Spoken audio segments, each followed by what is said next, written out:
ازيكم؟ يا رب تكونوا بخير. ان شاء الله هنعمل مع بعض النهارده ترند جديد، المكشوفه دي نوع كده من انواع الكنافه، نازل السنه دي وعامل ضجه جامده جدا، وطبعا سعره عالي جدا. فاحنا هنعمله النهارده بشكل اقتصادي وهقول لكم رايي فيها بكل صراحه. بس قبل ما نبدا الفيديو ما تنسوش، دي قناتي اسمها سكر ودقيق، ما تنسوش تشتركوا فيها ولايك وشير لو عجبك الفيديو.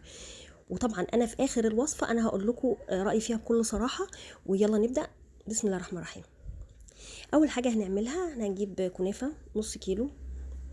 انا عملت حتى يعني جزء منه سبت جزء، وهنحطه في الكبه. انا حطيته في الكبه ما كسرتوش، هتحطه في الكبه عشان هنعوز نبشر يعني نكسره تكسير ناعم جدا جدا. فانا ضربته كله بالشكل اللي انتوا شايفينه قدامكم ده. شايفين بقى ناعم ازاي؟ حتى لو في حاجه كده او كده هكسرها تاني. وطبعا ممكن على العين او في الفرن.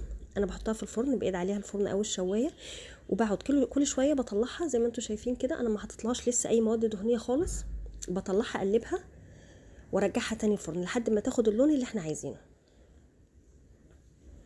طبعا الترند ده مكسر الدنيا وغاليه جدا جدا، تقريبا 675 جنيه. مش عارفه ليه برضو الاسعار السنه دي غريبه جدا، اسعار الحلويات بجد غريبه قوي قوي. احنا بقى هنحطها بقى في الفرن ونبدا نتابعها. هنبدا بقى مع بعض نعمل الكريمه بتاعتها. الكريمه بتاعتها عباره عن ايه؟ هنجيب كوبايه لبن حليب، ونحط عليها معلقتين نشا، واحط عليها معلقه فانيليا. وشايفين دي شوكولاته بيضه، دي بتوديها بتنقلها في حته تانية خالص. حطيت مكعبين، انا حطيت 3 مكعبات، ومعلقه نشا زي ما قلت لكم، معلقه كبيره او معلقتين صغيرين. وهحط كمان كريم شانتيه، وديت قشطه. لو عندك قشطه وش اللبن مفيش مشكله، في برضو علبه قشطه كده بتتباع للحلويات، تمنها تقريبا تمنها 10 جنيه، مش غاليه خالص. وهنبدا بقى نقلب الخليط ده كله على بعضه، اللي هو اللبن الحليب والنشا، وحطيت كمان كريم شانتيه، معلقتين كريم شانتيه لو عندك. وهنبدا بقى نقلبه لحد ما يمتزج كله مع بعضه، وبعد كده نحطه على النار. وبعد كده هطلع بقى الكنافه بالشكل اللي قدامكم اللي انتوا شايفينه ده. وهعمل نص كوبايه زبده هنسيحها، يعني نص كوبايه سمنه، وهحطها عليها. وبعد كده هجيب حوالي برضو نص كوبايه حلو، اللي هو السيرب بتاعها. انا ببقى عاملاه وعيناه في التلاجة، هطلعه واحطه منه كميه، ولازم احط عشان خاطر تتماسك مع بعضها. وبعد كده هنجيب زي ما انتم شايفين كده بوله شكلها يكون بيضاوي، وهنحط استريتش رول فيها عشان تساعدنا واحنا بنقلبها.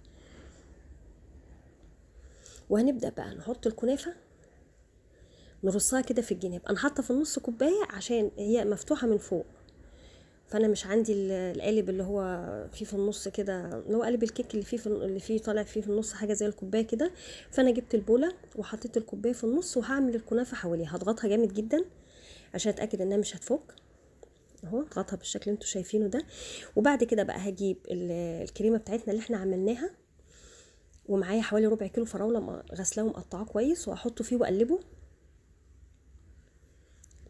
طبعا الكريمه بتاعتنا بردت اهو. انا شلت الكوبايه هنا، واتبقى عندي الكنافه بالشكل اللي انتوا شايفينه ده.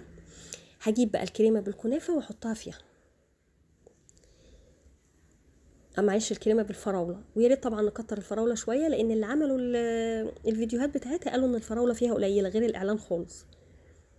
نحطها بقى بالشكل دوت. ونجيب بقيه الكنافه. طبعا حطينا الكنافه وسيبنا شويه، هنحطها بقى على الوش، هنغطيها بيها ببقيه الكنافه المتحمره اللي عندنا، ونضغط جامد جدا برضو. هتدينا الشكل بقى اللي انتوا شايفينه دوت. هروح بقى مغطيها بالاستريتش رول من الجناب، واحطها في واحطها في التلاجة، يعني حوالي ربع ساعه على بال ما تمسك نفسها والكريمه تمسك نفسها. واطلعها واقلبها في صينيه. انا زودت على وشها كان عندي بقى بقيه القشطه والكنافه وكده، انها تشيل الاستريتش رول اهو. والكنافه طلعت معايا بقى، هظبطها من الجناب. ده شكلها النهائي. انا بقى زودت عليها كمان كنافه وكريمه تاني، وهنحط لها بقى شويه فستق كده او شويه سوداني مبشور، اي حاجه. طبعا انا جربتها، هي طلع طعمها حلو، مش وحشه، حلوه جدا كمان. بس انا بحب الكنافه الكلاسيك اللي هي العاديه بتاعت زمان، يعني مش بحب الاختراعات. بس هي عملناها وفعلا جميله، ومش مكلفه طبعا لدرجه انها تتباع ب 675 جنيه. انا مش عارفه بصراحه هم بيجيبوا الاسعار دي منين. وعملناها بكل سهوله، يا ان شاء الله تجربوها وتعجبكم. وانا اتمنى ان الفيديو كله يعجبكم، يا ريت تجربوا الوصفه وتقولوا رايكم فيها. واشوفكم ان شاء الله في وصفات جديده، وبالهنا والشفا، وكل سنه وانتم طيبين، ورمضان كريم.